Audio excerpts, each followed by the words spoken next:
आफ्नो ज्यान जोखिममा हालेर यो मान्छेले किन त्यो गुफाभित्र घुसेर काम गर्दैछ त? खासमा फ्लोइडले त्यहाँ गुफाभित्र एउटा सुन्दर क्रिस्टलले बनेको कोठा भेटाएको थियो र त्यही कोठासम्म पुग्ने बाटो बनाउनको लागि ऊ गुफामा गएर महिनौदेखि काम गरिरहेको थियो। गुफा खन्ने काम फ्लोइडको लागि दिनदिनैको काम जस्तो थियो। त्यसैले ऊ सधैँ जस्तै गुफा खनेर आफ्नो काम सकाएर गुफादेखि जुन बाटो आयो त्यही बाटो हुँदै बाहिर निस्किँदै थियो। गुफा धेरै नै सानो भएको कारणले फ्लोइडले आफ्नो हात पनि चलाउन सकिरहेको थिएन।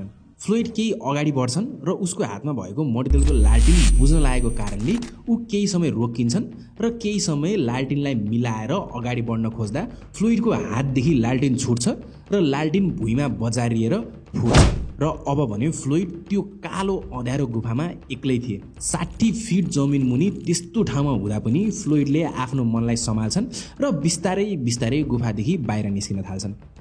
त्यही क्रममा गुफाको माथिल्लोपट्टि रहेको एउटा लुज ढुङ्गामा उसको खुट्टा गएर ठोक्किन्छ र त्यो ढुङ्गा तल खसेर उसको दायाँ खुट्टालाई नै च्यापिदिन्छ। फ्लोइड कोलिन्सको मुटुले ठाउँ छोड्छ, तर उसले जसोतसो आफ्नो मनलाई सम्हाल्छ र कोलिन्सले आफ्नो अर्को खुट्टाले त्यो ढुङ्गालाई हटाउन खोज्छन्। तर ठाउँ सानो थियो र गुफाको माथिल्लो भागको अरू ढुङ्गाहरू पनि लुज थिए। कोलिन्सले अब भने आफ्नो खुट्टा जति चलाउँथे माथिदेखि अझै साना साना ढुङ्गाहरू उनको माथि खस्थ्यो र अवस्था अझै बिग्रिन्थ्यो। फ्लोइडको शरीरमा तिखो ढुङ्गा गडिरहेको थियो र त्यति मात्र नभएर गुफाको सतहबाट बरफ जस्तो चिसो पानीको थोपाहरू निस्किरहेको थियो र त्यो पानी उनको शरीरदेखि मुखसम्म परिरहेको थियो, जुनले फ्लोइडलाई सास फेर्न समेत गाह्रो गराइरहेको थियो। अब भने फ्लोइडलाई त्यो अवस्थादेखि निस्किन असम्भव जस्तो नै भइसकेको थियो। त्यसैले उनले हेल्प हेल्प, मलाई बचाऊ बचाऊ भन्दै कराउन थाल्छन्। किन भन्दा उनीसँग कराउने बाहेक अरू केही पनि उपाय थिएन।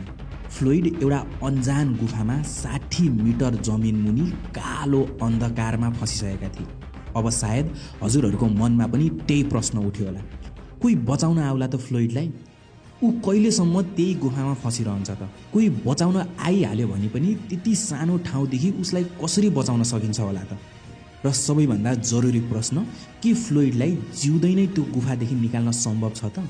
यो सबै कुराको उत्तर तपाईले अगाडि भिडियोमा पाउनुहुनेछ। आउनुहोस् जानौँ विलियम फ्लोइड कोलिन्सको केभ सर्भाइभलको मुटु नै